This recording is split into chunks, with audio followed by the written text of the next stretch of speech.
Hello everyone, welcome back to my channel achiever BSCB foundation. ठीक है दोस्तों, तो आज हम लोग आने वाले हैं देखने वाले हैं कि राजनीतिक विज्ञान का, ठीक है, मॉडल पेपर 1 का राजनीतिक विज्ञान लघुत्तरीय देखने वाले हैं। अगर चैनल पे पहली बार आप लोग देख रहे हैं तो इसको सब्सक्राइब कर लीजिए, बेल आइकन ऑन प्रेस कर दीजिए जिससे कि आपके पास नोटिफिकेशन जाता रहे। ठीक है, तो हम लोग आज लघुत्तरीय देखने वाले हैं ये राजनीतिक विज्ञान का। ठीक है, सोशल साइंस का हम लोग देखने वाले हैं, पॉलिटिकल का। ठीक है, जिससे अब मॉडल पेपर करवा चुके हैं आपको प्लेलिस्ट में। आप लोग अगर नहीं देखे हैं तो जाके playlist achiever BSCB foundation playlist में जाके देख सकते हैं। ठीक है, सब आपका ऑब्जेक्टिव करवा चुके थे सारा। अभी हम सब्जेक्टिव करवाने जा रहे हैं लघुत्तरीय, ठीक है, राजनीतिक विज्ञान का। तो देखिए क्वेश्चन नंबर पे आते हैं सबसे पहले। ठीक है, क्वेश्चन क्या कह रहा है, क्वेश्चन नंबर आपका हो जाएगा कि सत्ता की साझेदारी लोकतंत्र में क्या महत्व रखती है। ठीक है, सत्ता की साझेदारी लोकतंत्र में क्या महत्व रखती है। ठीक है, तो इसका आंसर क्या हो जाएगा फ्रेंड्स, आपका आंसर इसका हो जाएगा सत्ता की साझेदारी की जरूरत प्रत्येक समाज में होती है। ठीक है, लोकतांत्रिक शासन व्यवस्था में इसका व्यापक महत्व है। ठीक है, लोकतंत्र में शासन की संपूर्ण शक्तियां का स्रोत जनता में ही निहित होता है। ठीक है, जनता स्वशासन की विभिन्न संस्थाओं के माध्यम से अपना शासन चलाती है। ठीक है, जनता प्रत्यक्ष अथवा अप्रत्यक्ष रूप से अपना प्रतिनिधि चुनती है जो सरकार का निर्माण करते हैं।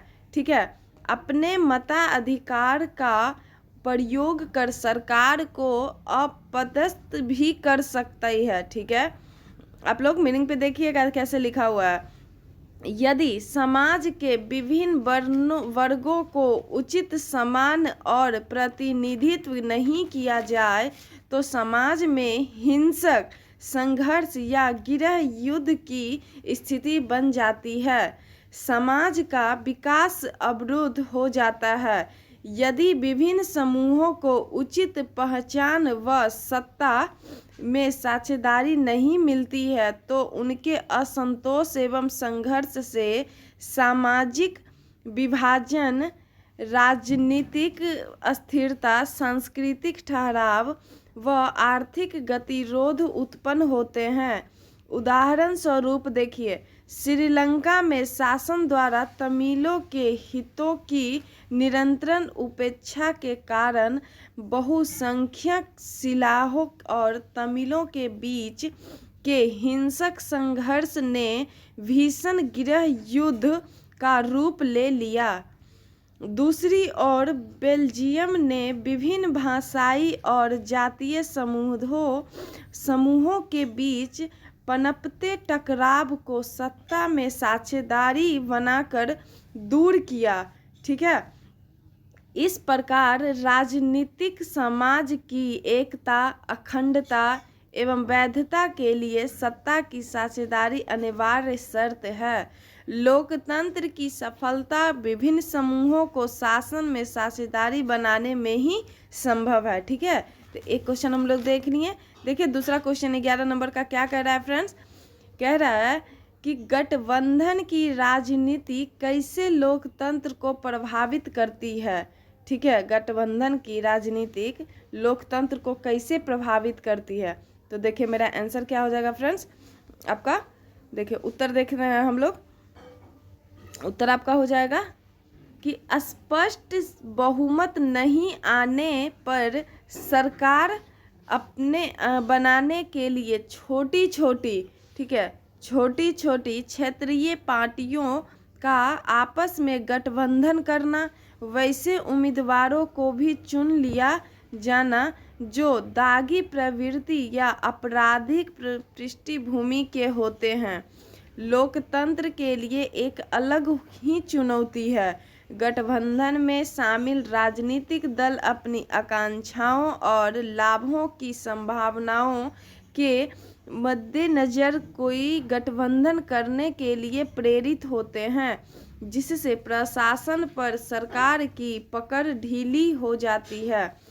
गठबंधन में राजनीतिक पार्टियों के प्रतिनिधि सरकार के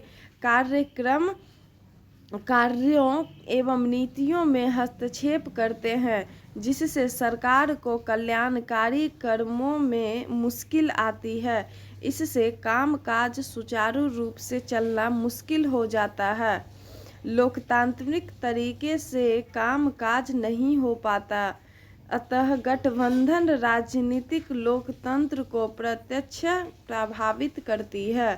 ठीक है, देखिए नेक्स्ट क्वेश्चन देखते हैं। आपका उत्तर आप अपने अच्छे से देखिएगा, आप लोग का एग्जाम है फरवरी में। ठीक है, क्या कह रहा है क्वेश्चन कि किन्हीं दो प्रावधानों का जिक्र करें जो भारत को धर्मनिरपेक्ष देश बनाता है।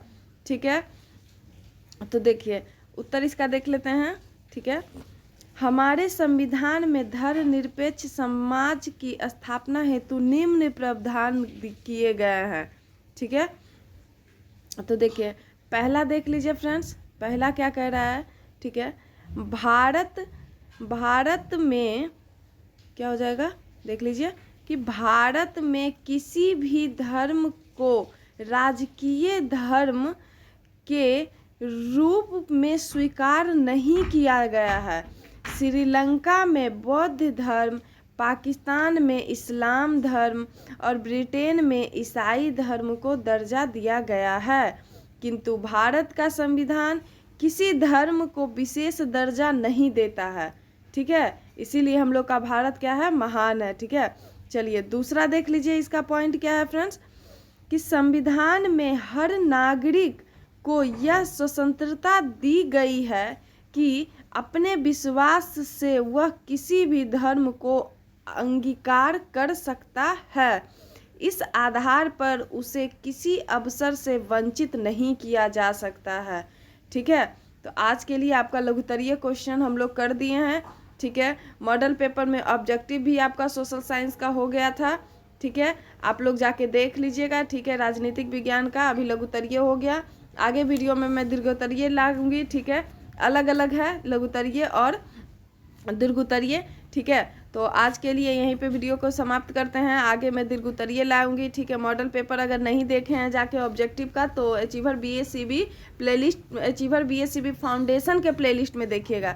ठीक है, अगर पीडीएफ वगैरह सब चाहिए तो अचीवर बीएससीबी आप गूगल पे सर्च कीजिएगा। ठीक है फ्रेंड, तो आज ये मैं दीर्घोत्तरीय आपको लाऊंगी। आज के लिए यहीं पे थैंक यू, धन्यवाद।